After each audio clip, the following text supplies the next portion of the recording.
like what other capital investments are out there where you can invest something now and actually with utility rate increases going up, your money just makes money, just prints money on top of it, because ultimately what we're doing is we're billing the end tenant what the utility would have billed them minus a slight discount. But what you've done when you invest in renewable energy, you invest today and your hold period is over that 15, 20 or 25-year warranted life.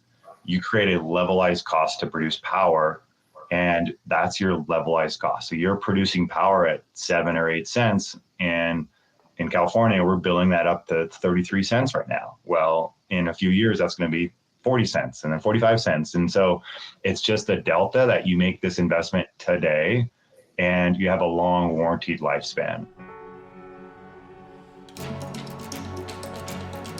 Welcome back to Renewable Rides. Today's episode is a little different, and a really good one at that.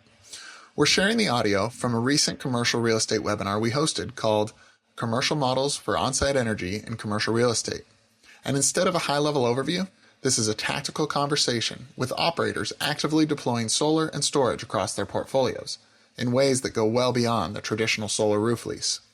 You'll hear from Mark Peternell, Vice President of Sustainability at Regency Centers, who's been deploying solar across their 480 property, grocery-anchored retail portfolio for more than a decade. He breaks down why owning and operating energy assets can deliver returns that rival their core real estate investments without sacrificing long-term flexibility. We're also joined by Stephen Gaspar, Development Manager at Kyer Builders, who shares how their multifamily projects in Southern California are using virtual net metering to turn on-site solar into a real NOI driver, including one project generating a 16% yield on cost and more than 3 times value creation on invested capital. And rounding out the panel is Logan Carter, co-founder of Ivy Energy, who unpacks the commercial structures, billing software, and regulatory mechanics that make models like tenant PPAs and virtual net metering work in practice. In this conversation, we cover why roof leases are the most approachable, yet often the least valuable long-term option, how rising utility rates are reshaping the economics of on-site energy, where different commercial models make sense and where they don't, how REITs navigate tax credits, good versus bad income, and asset flexibility, and why on-site energy is increasingly being treated as an asset class, not simply a sustainability add-on. If you're a commercial real estate owner, operator, developer, or investor thinking about how energy fits into your portfolio value, this episode is packed with real-world insight. Let's get into it. We've got some great guests here, and excited to kick things off. By way of a quick agenda, we'll go through some quick introductions of everybody that we have here on the webinar this afternoon. We'll go through a little bit of an overview of some of the commercial models that commercial real estate asset owners are pursuing, then go through some highlighted projects for both Regency Center as well as Kyer Builders, and then we'll wrap up with a bit of a best practices discussion and leave some time at the end for some Q&A. So with that, let's go ahead and jump into introductions. Mark, I'll pass it to you to introduce yourself. I'm Mark Peternell. I'm Vice President of Sustainability at Regency Centers. I've been with the company for 18 years, always working in sustainability. Regency, for those of you who are not familiar, we are a publicly traded, primarily grocery-anchored, open-air shopping center real estate investment trust. We did our first solar project in 2010 and are still actively doing projects today. So I have 15 years of experience working on commercial rooftop solar projects. Excellent. Thanks, Mark. Stephen? Hi, everyone. My name is Stephen Gaspar. I'm the development manager with Kyer Builders. We're located in San Diego County, focusing all in San Diego County, and we're a vertically integrated multifamily operator. We do development, construction, asset management, and property management. So we do everything in-house. Our first solar virtual net metering community was done in 2018. And we've done 5 more since then, so 6 total, about 253 units, and have a pipeline of a number of communities that we're working on in the future. Great. Thanks for joining us, Stephen. Logan? Yeah, nice to meet everyone. I'm Logan Carter, co-founder of Ivy Energy. I'm Chief Commercial Officer with a background in engineering and MBA and real estate development prior to Ivy. We try to fill the void of solving the split incentive issue, which I'll cover in a future slide. And to date, we've been around since about 2018, right along with Stephen there. And we have just over 60,000 contracted units, majority multifamily, but also inclusive of industrial and commercial, and a few HOAs and single family homes. Awesome. Thanks, Logan. And for those of you on that I've not yet met, I'm Dan Roberts, one of the co-founders at VECKTA, lead go-to-market. And at VECKTA, we support commercial and industrial asset owners as well as owner-occupiers to plan and procure on-site energy systems, primarily solar and batteries, but a variety of other technologies as well. And super excited to be joined by this great crew here today. So let's jump into things. So first, I'll just open with I think it's important for anybody that's not super familiar to distinguish between behind the meter and front of the meter, because we are going to be diving into kind of where some of the models fit within these. But a behind the meter system is typically tied in exactly that, behind a particular meter, and Logan will get into some more details around how you can potentially aggregate meters, but a behind the meter system is typically used to offset the consumption or load at a particular site, and can fall, serve a couple different categories here. And then in front of the meter, you're participating in utility programs, whether that be community solar programs or ancillary services, or simply just feeding energy back into the grid. But it's slightly different. And I will flag these two images that you see here are intentionally the same. I think the thing that I wanted to highlight here is the fact that a rooftop system on any type of facility, or carport or ground mount, could be behind the meter, could be front of the meter. They're one and the same. I think oftentimes people think front of the meter is strictly isolated to large utility scale projects, but you can do front of the meter projects that are more distributed in nature. So as far as getting into some of the models that folks pursue, I think there's 2 major buckets that we'll go into today. One is where there's really no tenant involvement, and the other where you're starting to involve the tenants.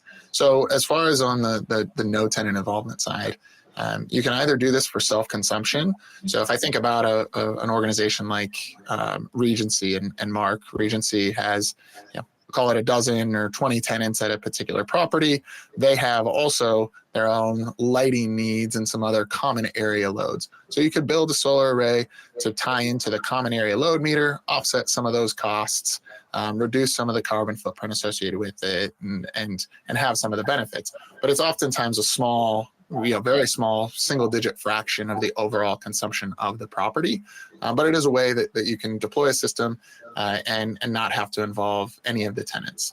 An alternative pathway where you're not involving the tenant is either selling the energy through to the utility, and there are certain places where there are what are called feed-in tariffs, and a feed-in tariff is simply the amount that you get paid for sending energy onto the grid from the utility, or ancillary services, particularly in the forms of batteries, where you can do frequency regulation and some other services. But again, you're not involving the tenant. You deploy these systems and monetize them yourself with the utility. The alternative as well, and not involving the tenants, that oftentimes, particularly grocery anchor, Mark's peers in the industry are pursuing is what are called solar roof leases. So they are leasing rooftop space. There are other instances that you see where someone might have some adjacent land, but they're leasing the land for a developer to build and bid into community solar programs. And so these can be a really simple and probably very comfortable pathway for a lot of folks that have been used to leasing space inside of a box or inside of the building for decades, and now they can just really lease the rooftop. Mark, I know you've got some experience in both of them, and maybe you can touch on, some of the considerations when you go, deploy your own capital or leasing some space. Yeah, sure, happy to. When we first started our solar program 18 years ago, we evaluated both options and made the determination that we primarily want to deploy our own capital and own and operate these renewable energy assets for a couple of reasons. Now, granted, that decision was made a long time ago, and the space is dynamic, and some of these considerations have changed. We reevaluated that same sort of decision criteria a couple of years ago, and we still ended up on the side of we want to own and operate. There's no right or wrong answer.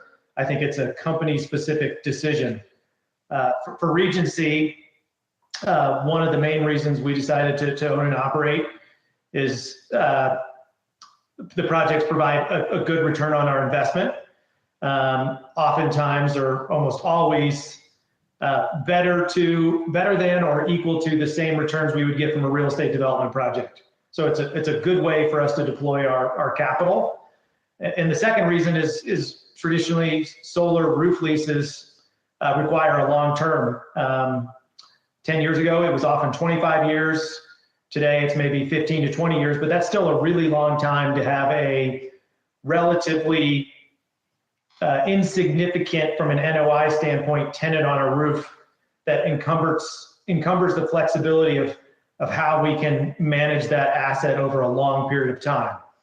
So those were the reasons why we decided that we want to own and operate rather than lease. We have purchased some real estate that has solar roof leases on them, so we do have experience with both models. But if we have the option on a new project, we're going to deploy our capital and own and operate that asset for the reasons that I outlined. And maybe we'll get into this later, Dan, but I think the important question is how are we able to do that as a REIT? And I think we'll pause there, and I'll talk about that here in a few minutes. Perfect. That sounds like a plan. Thanks, Mark. All right, I'm going to pass the mic to Logan to talk a little bit about specifically tenant offtake. Yeah, so earlier I mentioned the split incentive issue, and the split incentive issue is why would a landlord ever invest in on-site renewables to offset a tenant's consumption load without a clear way to recover that or monetize that investment? Now, historically, especially in C&I, there's gross leases, but even there, how do you really set that mark? And the missing gap is once solar is sent to offset load, the utility only typically produces a net bill, which is a post-solar bill. And so someone has to go in there and create a pre-solar gross bill. And so where we really found our niche was, again, solving that split incentive issue across multiple different layouts throughout the country. But one of the most favorable one is highlighted is VNEM. And so this is a unique one where it's called virtual net energy metering, where you're able to deploy renewables on site and actually interconnect in front of the meter, which is what Dan was referencing earlier.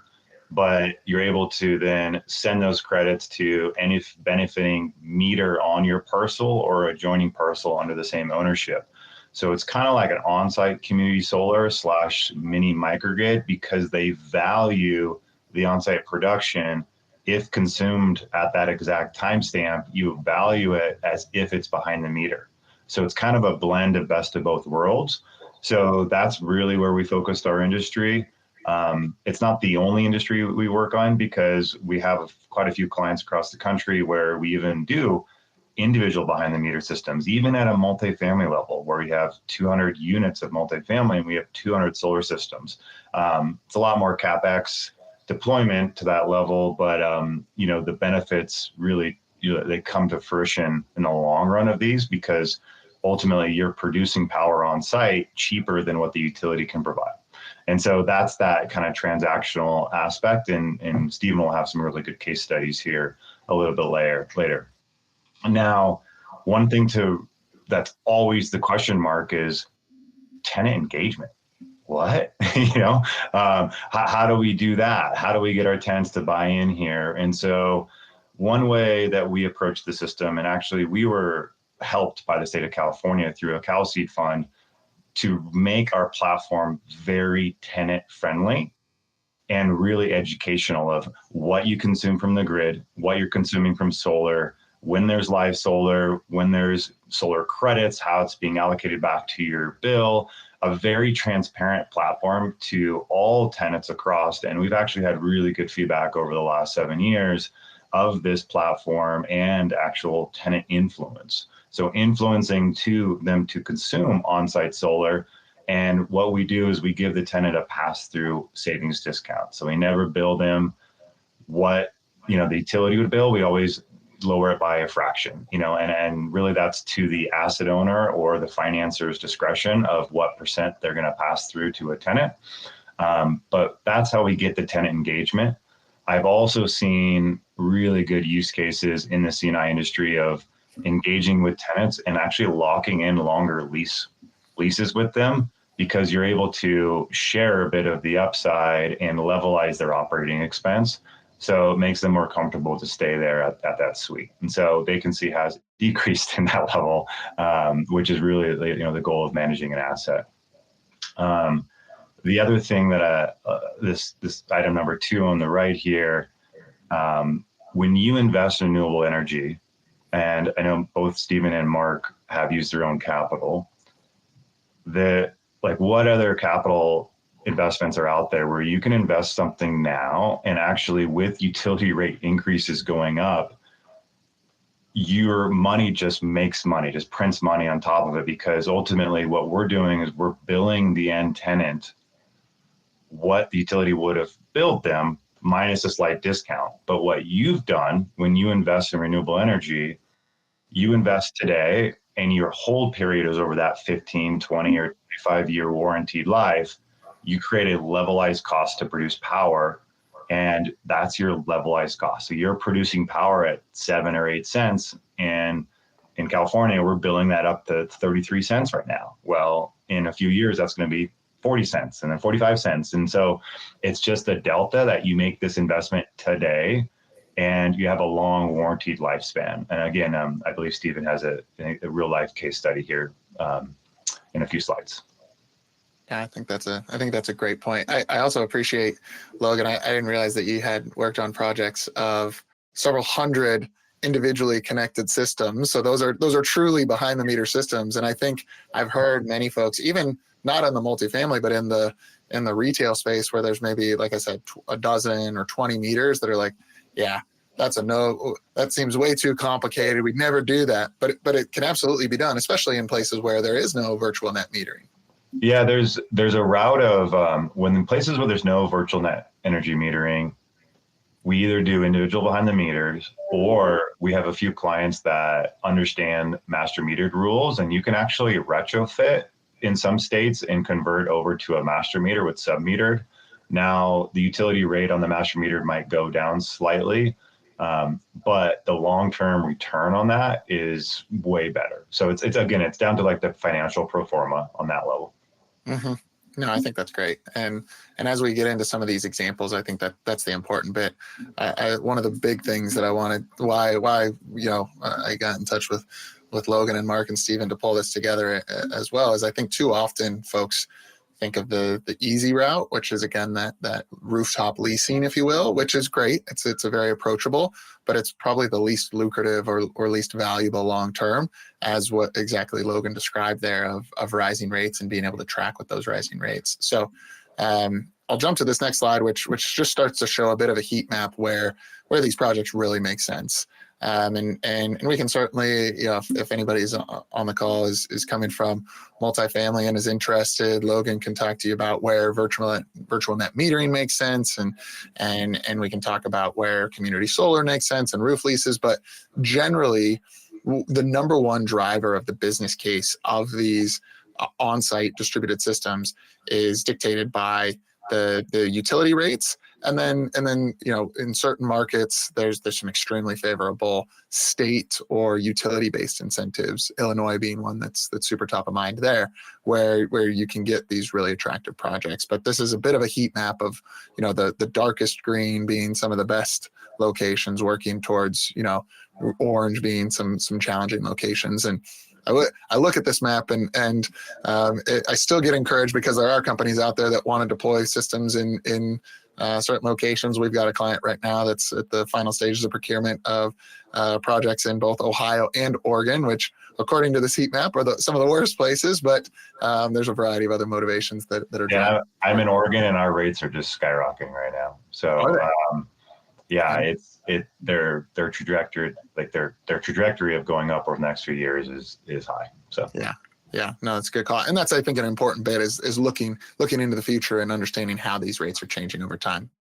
This map is a really good representation of the carrot. And the carrot is, you could say, what's the value of solar or solar avoided rate at the utility of, offsetting that utility bill.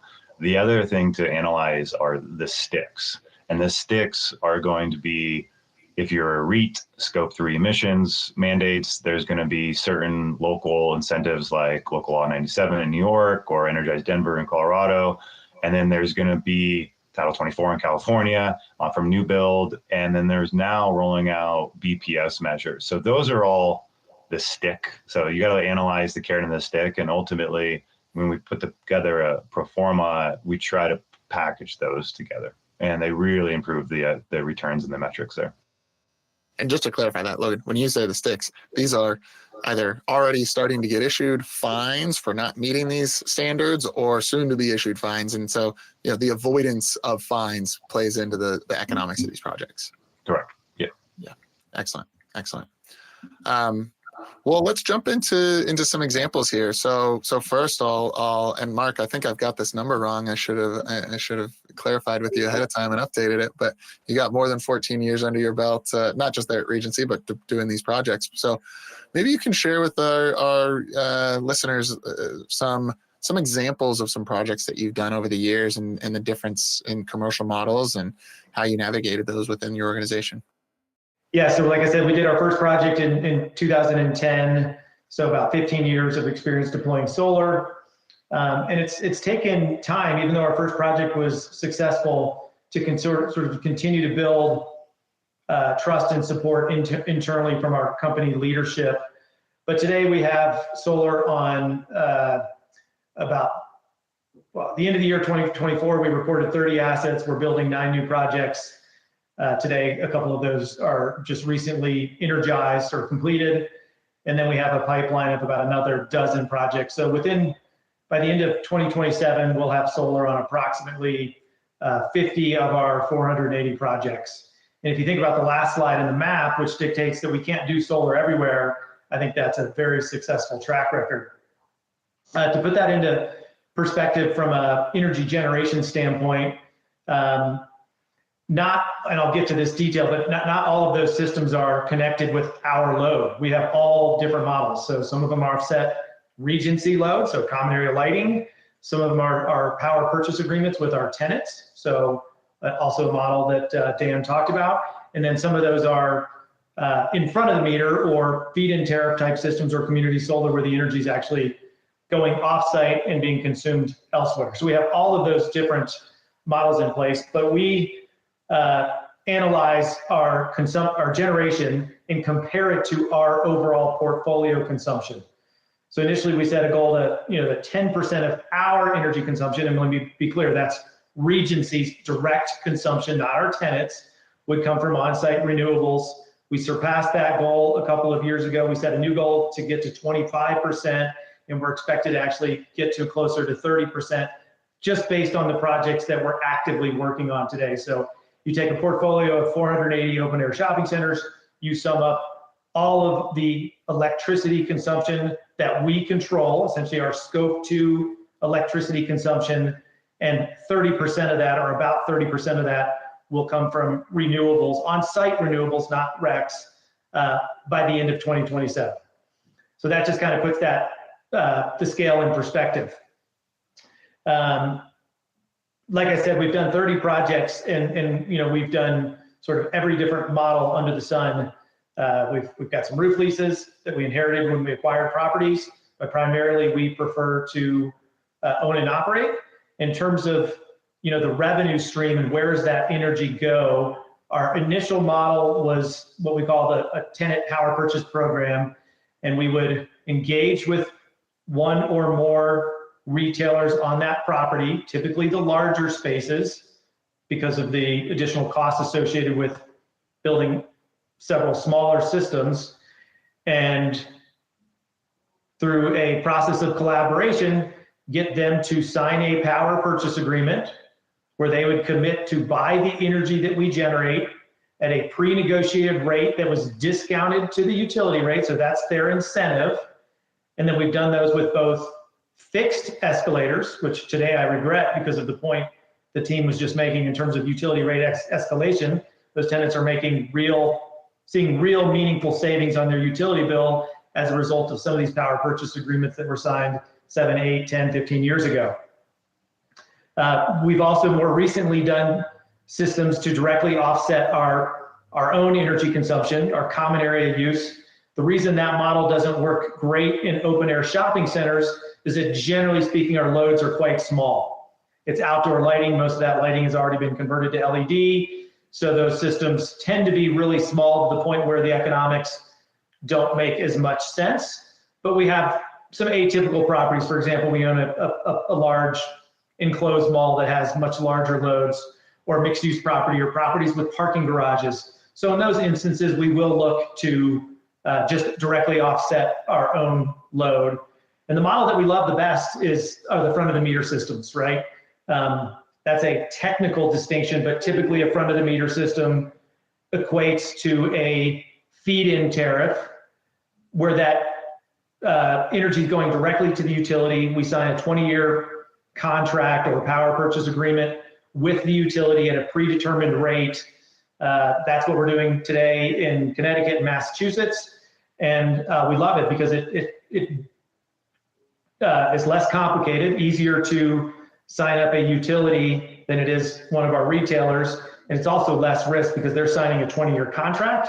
Whereas when we do contracts with our retailers, they will not commit to buy the energy beyond the term of their lease.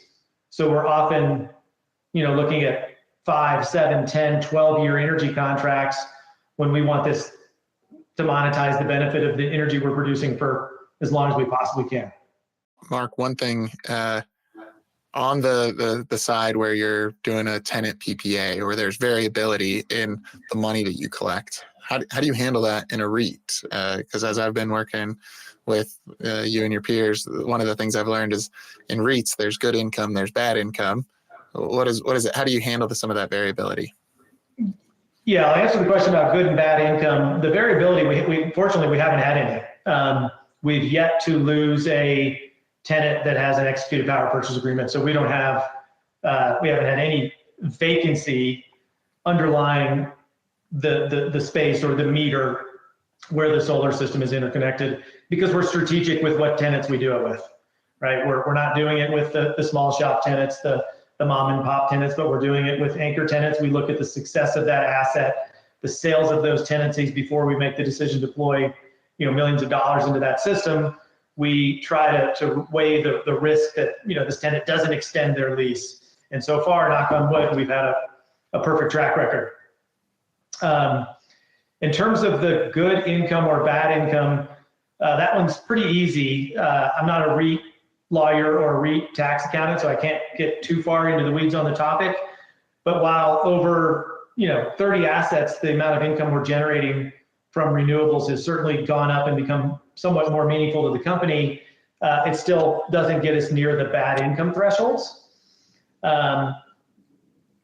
But the way we really address that historically, and this is really important, and a lot of REITs will say, we can't own and operate a system because we're a REIT. Well, what does that really mean? And that's the good versus bad income discussion. But historically, it's also meant that our ability to monetize the investment tax credit, which is a big stimulant and what historically has made these projects so accretive, And we do that through a somewhat creative structure where, REITs do not pay income taxes. That's what makes us a REIT. Therefore, we don't have tax liability, and therefore we cannot monetize the tax credits in our general business, right? But Regency and a lot of other REITs have some taxable business, and that's set up in what's called a TRS, or a taxable REIT subsidiary. We used to do a little bit more merchant development where we would develop a project, turn around and sell it. That would be an example of an activity that would be done in our TRS. When we sell a property at a gain, we then have to pay taxes on that. Another example, more recent, is that we do some mixed use projects where maybe we're building some townhomes. Those are for sale product, and when we sell townhomes, that will generate taxable tax liability. So the way we structure our solar systems is that we own and operate those in the TRS vehicle.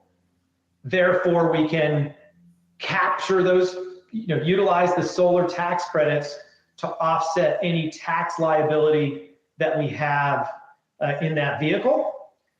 That special purpose entity, the taxable REIT subsidiary, then turns around and signs a roof lease with the underlying property LLC, so that a percentage of the revenue that the solar entity is getting is paid back to the property as roof rent, which makes that good income because it's rental income and not income from the sale of energy.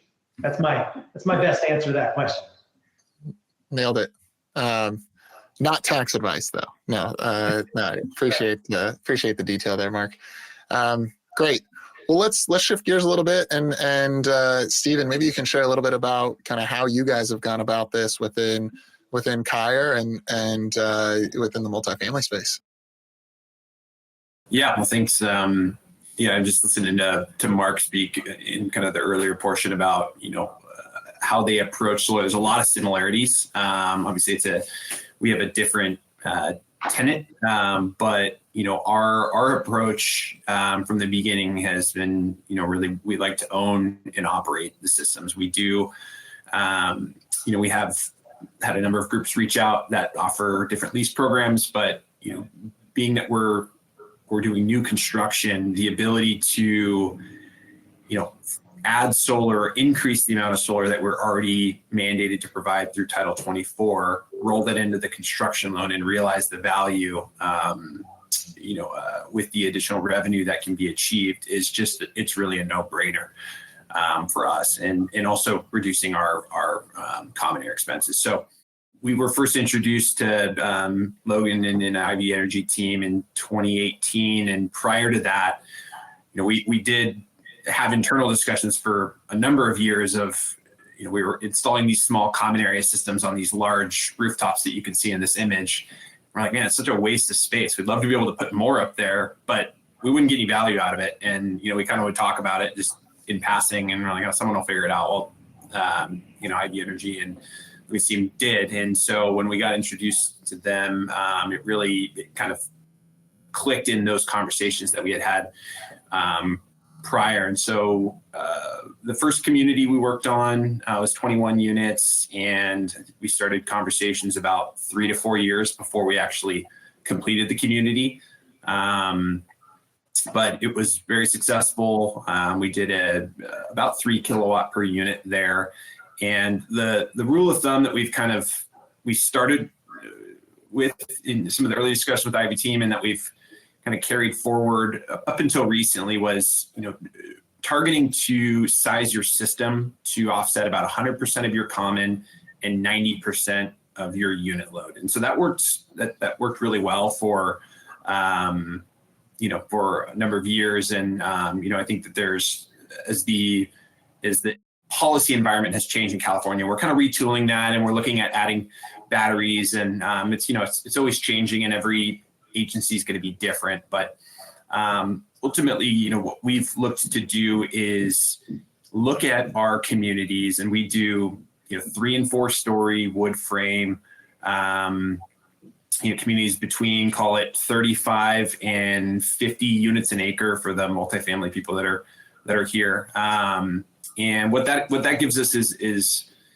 a product type that's really well fit for trying to hit that 90% of unit and 100% of common on your rooftops and on carports in some areas, depending on how your rooftops are designed. And so,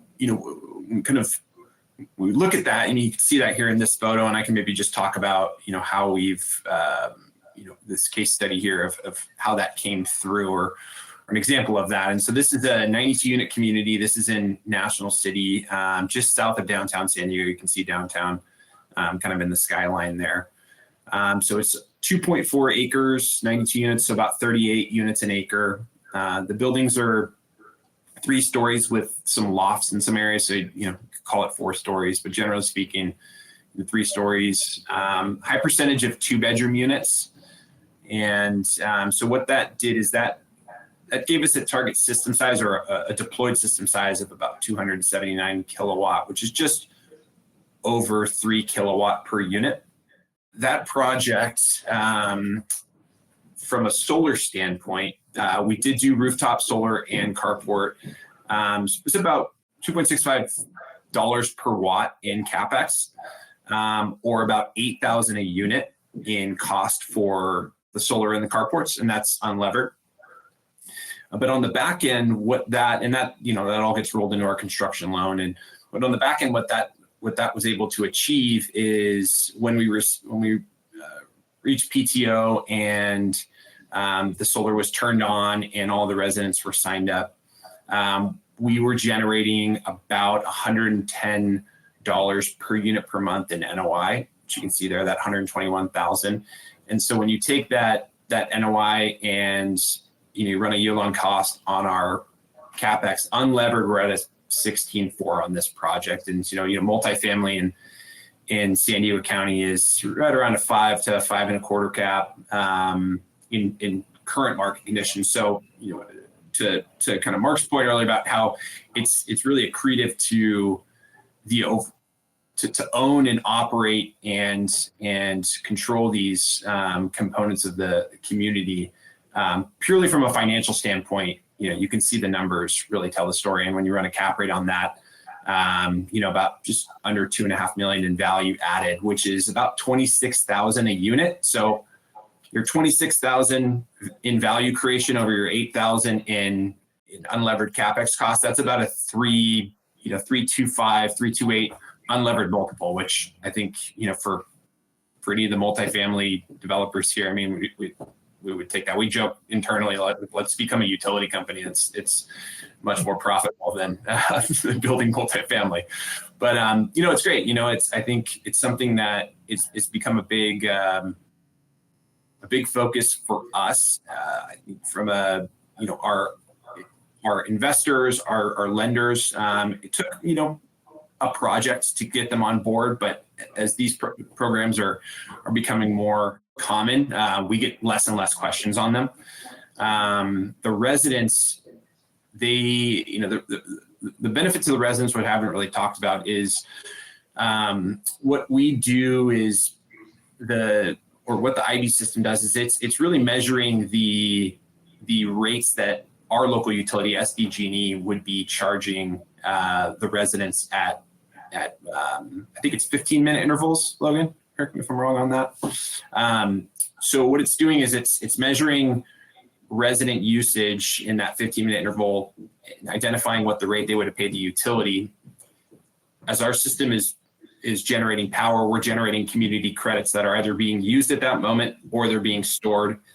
And when, at the end of the day, when residents are continuous power, those residents are drawing down those credits, and we're effectively selling them back to the resident. And so what we do is we give them a 10% discount, which yields per unit savings of about $12 per month to the resident. And we've gotten great feedback from the residents, and it's something that I think as time goes on, this is going to become just more common and will be something that, residents will expect and will become used to. And, we're excited about the opportunity to continue deploying this program.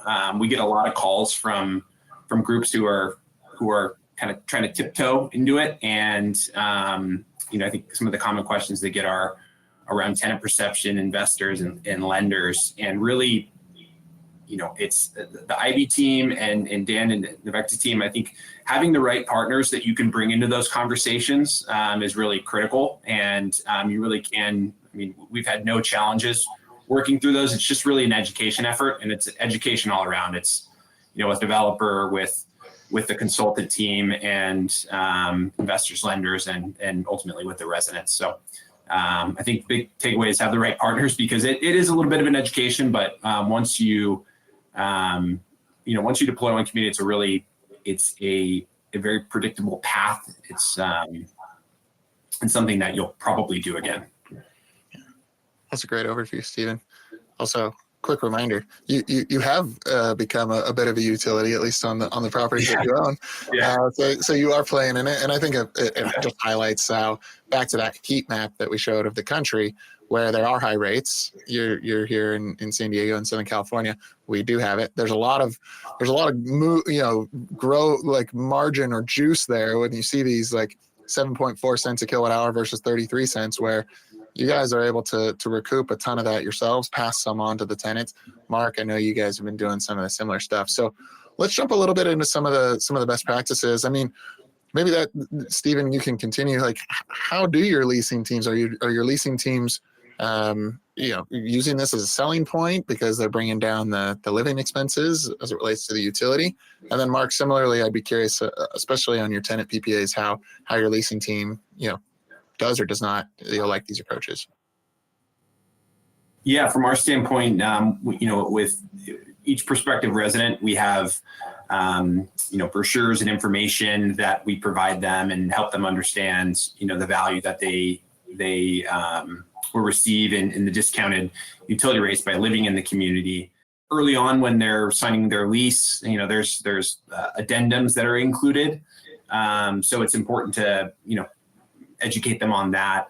One thing I didn't mention is we, in California, we're mandated to provide EV chargers in our communities. And so one thing that we've done is we've pre-plumbed, in our current and future communities, we've pre-plumbed all of our parking spaces for, we've provided the conduit for EV charger deployment. And what we're doing is we're installing, typically our code minimum, and letting the market tell us when more are required. But we have those EV chargers that are kind of plugged in with the virtual net metering software that Ivy runs. And so an EV resident has the ability to charge at the charger, and we are effectively selling them that energy as well. The rate structure is a little bit different, but that's another kind of lever that groups can pull to help position their communities different and give their leasing teams more tools to sell the community.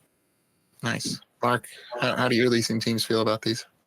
Yeah, so historically, when we did tenant PPAs, this was negotiated at a later date. So after the lease was signed with an existing tenant.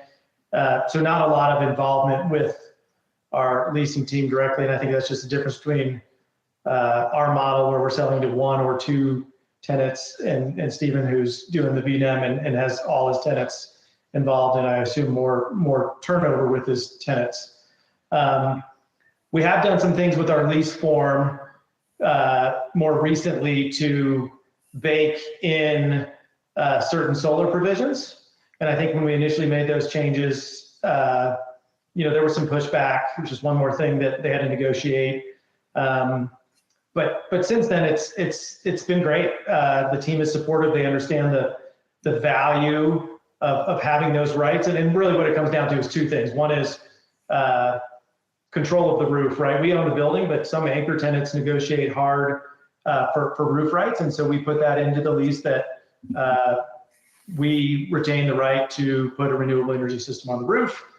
And then the other thing is that, we have a provision in the lease that essentially requires the tenant to buy the energy should we deploy a renewable energy system at that property, whether it be through VNEM, which we haven't done, or a behind the meter system. So that part of it's gone well. I guess one curious, have you seen an evolution in that, willingness to participate over time? Like, have people gotten more open to these types of addendums? Internally, yes. I think externally with the retailers, it's not been great. And frankly, we don't do a lot of kind of tenant power purchase agreements anymore because the sales cycle was so long and it wasn't entirely scalable. Again, you're limited on your geographies. You're limited on your tenant mix that we would deploy with in a behind the meter system, different if it's in front of the meter or VNEM, because you mitigate that risk of vacancy. Mm-hmm. But the retailer, not all of them, but it seems like they maybe lack expertise, lack dedicated personnel. I mean, it's an easy win for them, right? You get the energy, there's no additional risk, you're still connected to the grid, and you get it as a discount, and you don't have to commit for any longer than your lease. Like super, super easy, but it's not been easy to get a lot of retailers to get on board with it. Got it. Moving on to the next one. I assume the answer is probably me. What if I pose the question of like, who owns this within your firm? But like, who else is involved? Maybe is a better question in getting these projects over the line. Maybe Mark. Yeah, team effort. I'm ultimately sort of the investment manager. I'm the one who requests the capital from our capital allocation real estate committee. But so many different people are involved. I'll work with our financial services team on the underwriting of the projects, the pro formas. Once we're under contract, I work closely with the asset management team. So our property managers, our project management teams to oversee the construction, because I'm one person in one office. So I will partner with our local offices where these renewable energy assets are being developed. Of course, legal, and then eventually accounting. Nice. Any consistent areas that you run into any friction? No, no. It's we have a lot of support internally, and I think it took a long time to get there. But after and it wasn't one project for us. It was several. To continue sort of build a successful track record, to build trust, to build an understanding. And a lot of these things, I don't want to say they're complicated, but there are some nuances in that each state is different. And to pretend like our leadership team understands the nuances of solar like they do real estate would be a farce. But again, it's just building trust and building a successful track record. Nice. Steven, how about yourself? Yeah, so for our company, there's a handful of people that touch it through the process. So I'm on the front end, and really working with the architect team, the different design consultants, and the cities, as well as our local utility SDG&E.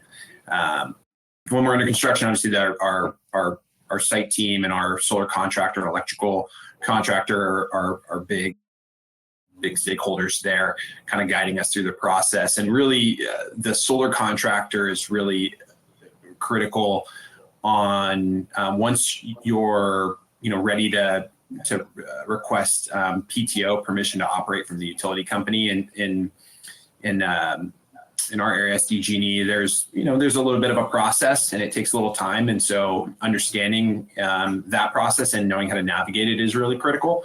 But I'm sure it's different for every single agency. So I think just having the right partners, again, like I said, is really for wherever you're working, really important. And then once we've completed construction, I hand it off to our asset manager. And then he works closely with property management to deploy and manage as the community is, stabilizing and in perpetuity. Yeah, nice. And when you were describing some of the projects earlier, it sounded like as you've gotten more reps, you've gotten your lenders more comfortable and folding this into the overall build loans. Yeah. I think the first community, the lender was just wanted to dig in further on it, and so we early on reached out, worked with the Ivy team, and they provided some historical data and a pro forma, and that pretty quickly answered their questions. And now that we have more case studies, we don't need to rely on that as much, but it's still, we still include it in every, request for capital package and that type of thing. Nice. And Stephen, you touched a little bit on supplier selection. I don't know if, because all your projects are in San Diego County, they're in the same region. Are you pretty consistent with who's partnering to build the projects with, or how do you go about selecting the EPC to build these? Yeah, we've worked with, I think, 3 or 4 different contractors across 6 projects. So some consistent, but I think for us, historically, solar is a deferred submittal in multifamily. So it's like just an afterthought. Like the city, when you try and submit your solar plans along with your building plans, are like, well, we don't need these yet. I'm like, no, let's do this now, because we need to get your eyes on this, and we need the coordination. And so that actually took a little bit of just a little bit of time to get the city to understand why we needed them to engage on this earlier. For us, it's really been finding the right solar partners that have strong design and engineering capabilities on the front end, in addition to the ability to meet our quality and cost and schedule expectations during construction, and then ultimately finalizing the project by receiving PTO. So I think the solar contractors who are working on this, on projects with this product. I mean, Logan can probably speak to all the different groups that they've worked with and how they've probably seen them kind of adapt over time. I mean, just personally, I've seen a couple of groups really jump into it and really get excited about it. And so those are the groups that we're working with and are continuing to seek out. Yeah. Nice.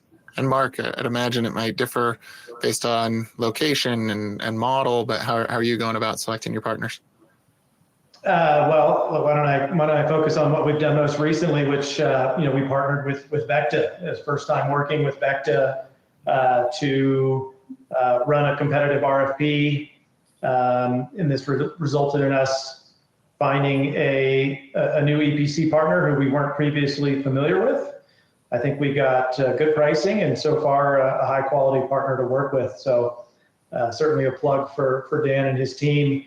Prior to that, we've, a lot of real estate is relationships. So a referral from somebody, we've run a few of our own internal competitive RFPs, and then we found some good partners, and we tend to, kind of work with them for a while. And then, as things change and companies, develop, then maybe we would look to the market to find, new contractors. So we've worked with a number of different companies, but generally, those contractors have benefited from repeat business. Yeah. Excellent. And I guess last would be just any points of, look out for contracting or big red flags that you've seen in the contracting process, and maybe kind of building on that. One of the things that often comes up, whether it's particularly in CapEx projects, I always get the question of like, I don't have the capabilities to maintain this system. And we see that being, the operations and maintenance being a component of the contract. Mark, any points of interest there? I mean, if you haven't done solar before, that's where I really think partnering with somebody like VECKTA could be useful, because the things in a solar contract are very different and there's a lot of similarities. What you would have, we started with our normal construction contract. That's what we use to then modify that agreement to make it specific to solar, but the specifications are different, the scope of work is different, the production guarantees are important.